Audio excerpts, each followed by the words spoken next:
para poder avanzar en distintos temas que tiene a cargo el Estado, ¿no? Y algunos que parecen particularmente complejos. Sin duda el tema de la ley de consulta y la implementación de la legislación vinculada con pueblos indígenas es sin duda un tipo de esa política. Entonces es probable que las buenas intenciones, y yo creo que no dudo de las capacidades profesionales, no fueron acompañadas de una idea clara sobre cómo empujar este proceso. Y eso originó, y es cierto, ¿no?, algunas falta de señales claras respecto a cómo íbamos a avanzar en este tema. Y sin duda los plazos estaban avanzando pues, muy rápido, ¿no? Teníamos solamente 90 días para iniciar la implementación lo que tenía que ver el Estado para poder aplicar la ley. Y entonces la ministra Vaca, el presidente, tuvieron la confianza, ¿no?, en solicitar un cambio en el equipo con un carácter más técnico, orientado básicamente a atender las urgencias, entre ellas, sin duda, la reglamentación de la ley de consulta. Ahora, se habían dado ya una serie de reuniones con las organizaciones indígenas. En estas reuniones ya se había dado algún tipo de avance, de acuerdos, o todavía se estaba viendo cómo se iba a procesar la discusión del reglamento. Eran reuniones donde estaban todavía definiendo cosas iniciales, preliminares.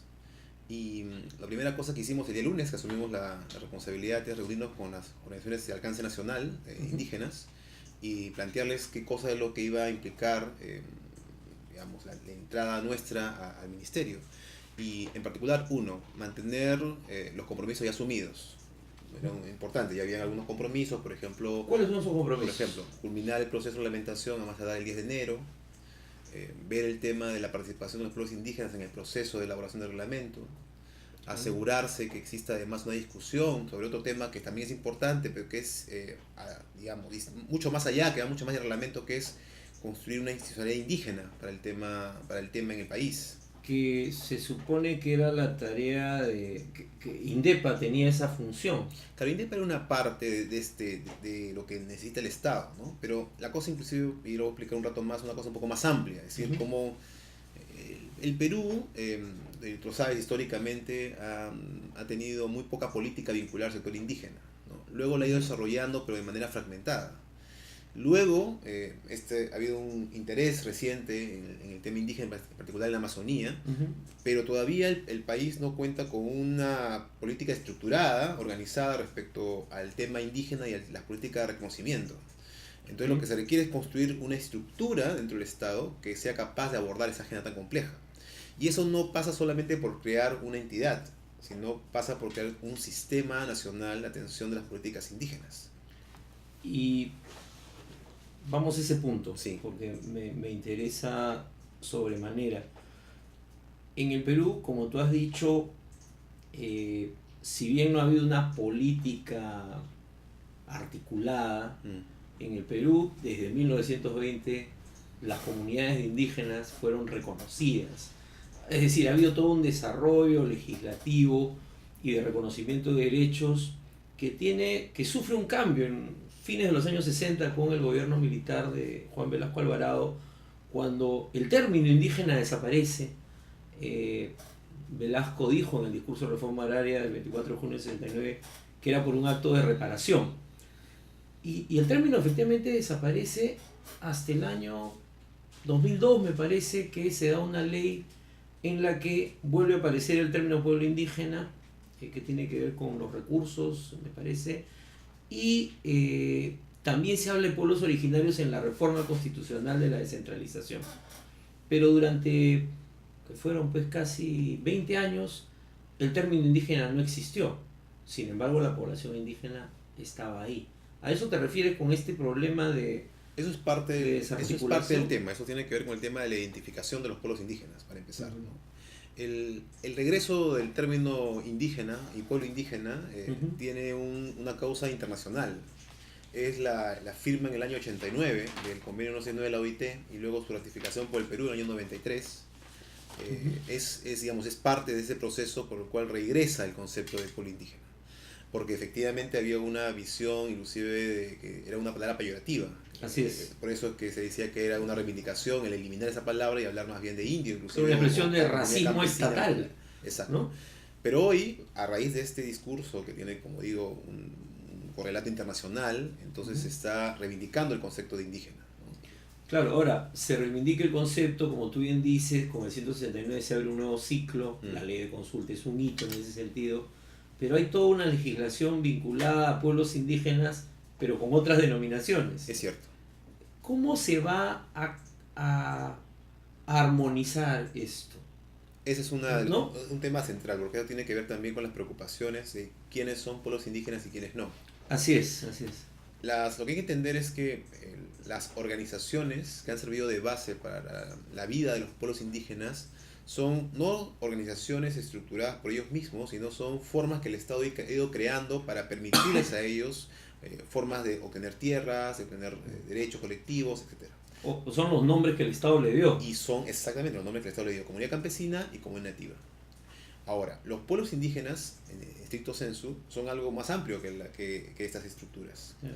Involucran población que puede, por ejemplo, vivir en muchas comunidades, población que puede no estar articulada en comunidades, y por lo tanto hay que ir cambiando paulatinamente, mudando hacia esa forma de entender el tema indígena a la figura de pueblos. Pero en ese interín se requieren tomar decisiones, o sea, en ese interín se requiere ir aclarando las cosas. Es claro que que gran parte de la población que vive en las comunidades nativas y campesinas son pueblos indígenas, ¿no? Falta un proceso digamos, de convertir eso en decisiones públicas. Pero es evidente que eso es así. Ahora, eso hay que hacerlo bajo criterios ordenados, reglas claras y un proceso de diálogo permanente para ir construyendo ese proceso. Ahora, ese es en el mundo ideal. Sí, en el mundo del día a día, en el mundo real, hay que tomar tienes decisiones, implementar exacto. una política ya, porque la ley, la consulta ya entra en vigencia. Es cierto. ¿Cómo vas a armonizar eso? Cada una de las decisiones, recuerda que cada una de las decisiones que se van a tomar por ejemplo en consulta corresponde a cada ente del Estado. Tiene que decidir qué medida consulta y a quiénes consulta. Entonces ahí tiene que haber un esfuerzo del Ministerio de Interculturalidad de dar información para que ese proceso se lleve de buena manera. No para crear un procedimiento nuevo, no para crear un proceso burocrático, complejo, pero sí dar información. La ley de consultas habla de un banco de datos de pueblos indígenas y organizaciones indígenas. Sí, sí, entonces, ese base de datos puede ser un primer instrumento.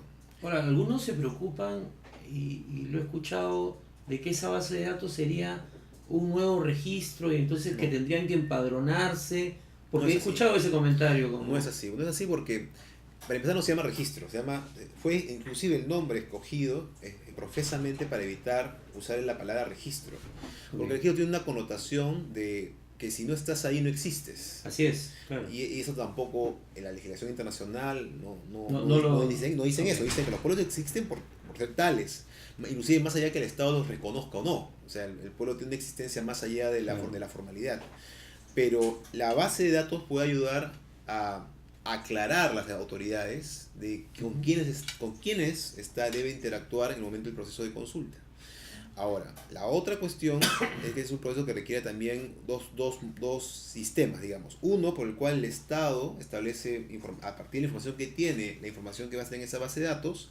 Y dos, permitir que si alguien tiene información que dice hay un pueblo indígena que no está siendo incluido en esta base de datos, pero que debe entrar, también un mecanismo de parte que solicite la incorporación en la base de datos. Ahora, es una tarea compleja porque tienes por un lado padrón de comunidades campesinas, padrón de comunidades nativas,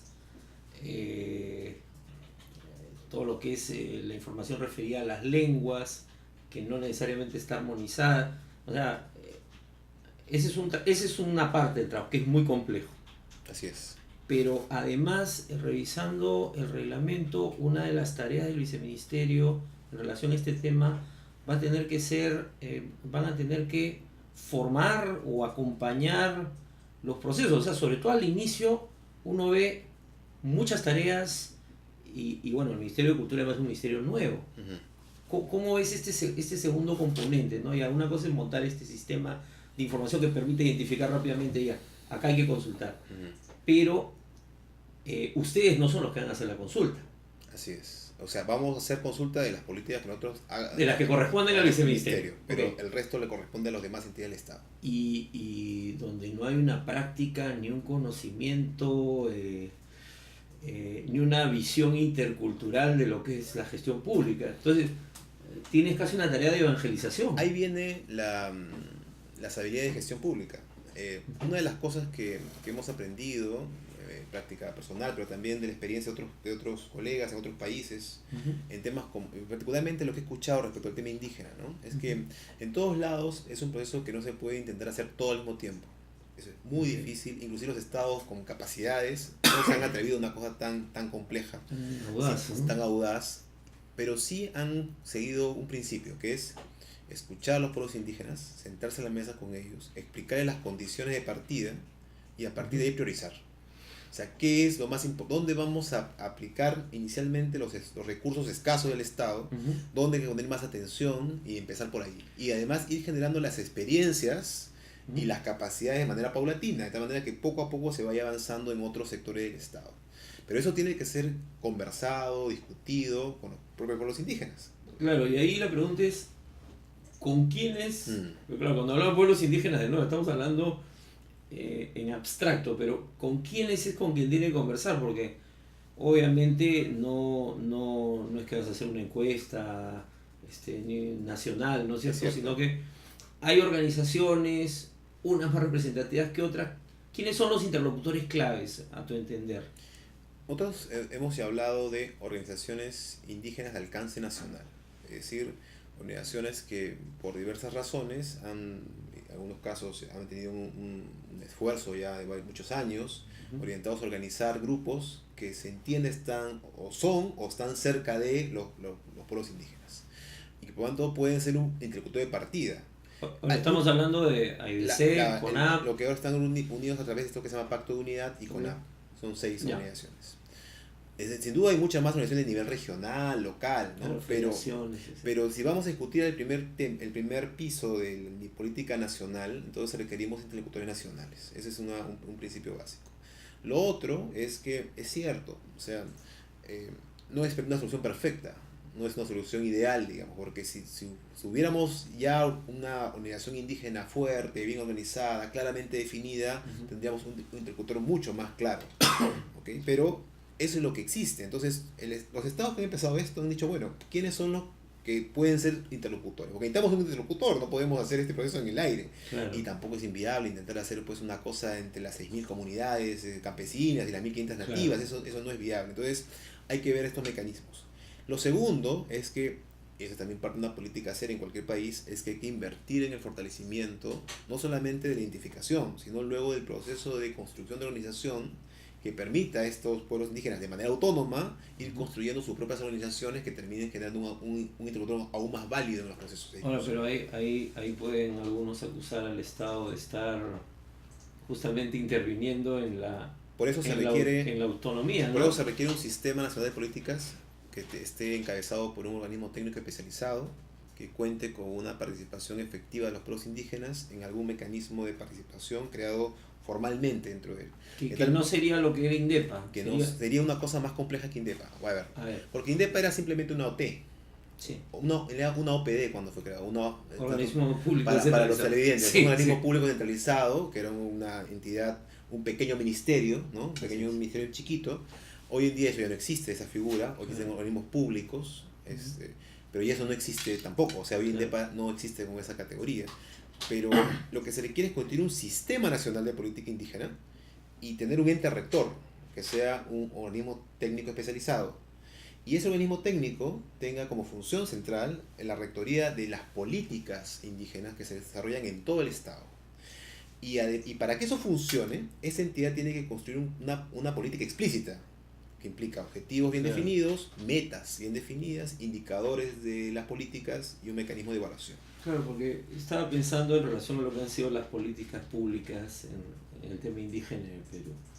Digamos, durante largos años era básicamente asimilar, integrar, ¿no? Luego fue cambiando, en las constituciones hay todo un desarrollo, preservar la identidad, ¿no? Entonces, ¿cuáles serían, eso se va a tener que consultar también, pero ¿cuáles serían a tu juicio, o qué es lo que tú quisieras plantear, digamos, como los ejes fundamentales de esa política indígena, de esa nueva política nacional? Creo que dos de los temas críticos son tierras es un tema crucial, porque gran parte de la protección de derechos colectivos giran alrededor de una debida protección de las tierras.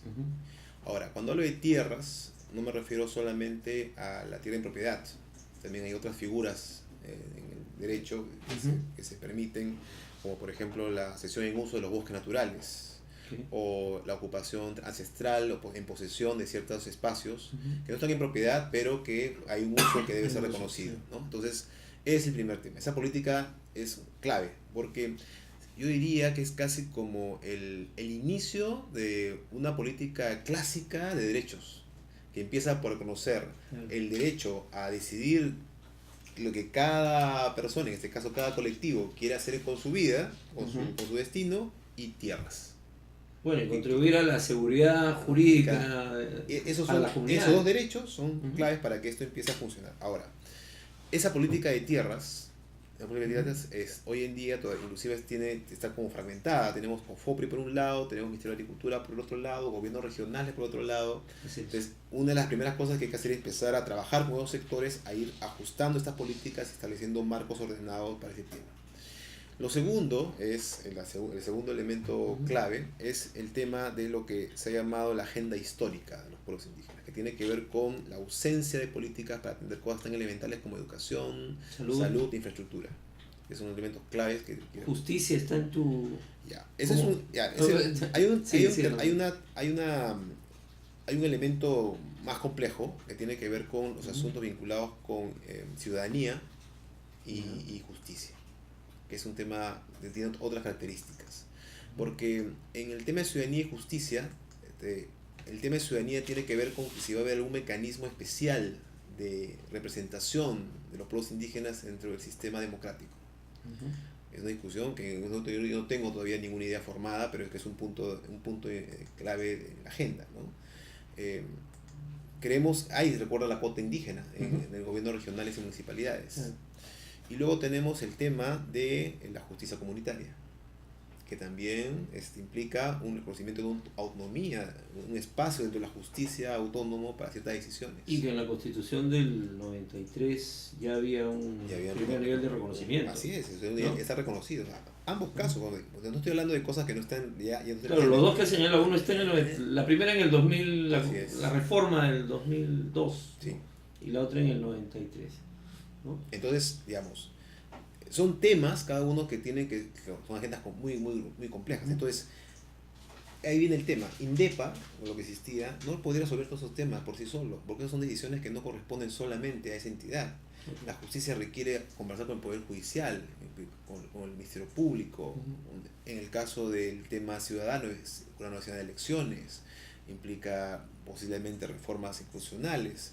En el caso de la educación, es el Ministerio de Educación, Salud, o sea, son distintas entidades públicas, cada quien con una complejidad a su vez. Y por lo tanto, no es que el tema indígena se resuelva con creando una entidad, sino se resuelve creando un sistema. Y eso es un tema que hay que avanzar, construir poco a poco ese sistema y hacerlo junto con los pueblos indígenas, con las organizaciones representativas de los pueblos indígenas. Esto va a ser un ministerio, no un viceministerio, sino casi un ministerio más. Esa es la impresión que me da. Mi impresión es que vas desarrollando. O sea, yo entiendo que la complejidad... Pero es lo que necesita el país. O sea, el país necesita una política indígena seria. Si hemos salido de esta situación en la cual los de Bagua y otras claro, cosas que han ocurrido, y hemos decidido apostar por una política indígena seria, eso implica tomarnos en serio la reforma del Estado en esta sección de las políticas. Es una parte de la reforma del Estado. Es una parte, no es todo, evidentemente. Claro. Es una parte de la reforma del Estado y tiene que ser pensada así. Cosa que nunca se ha hecho. Lo máximo que hemos llegado a políticas fragmentadas, ¿no?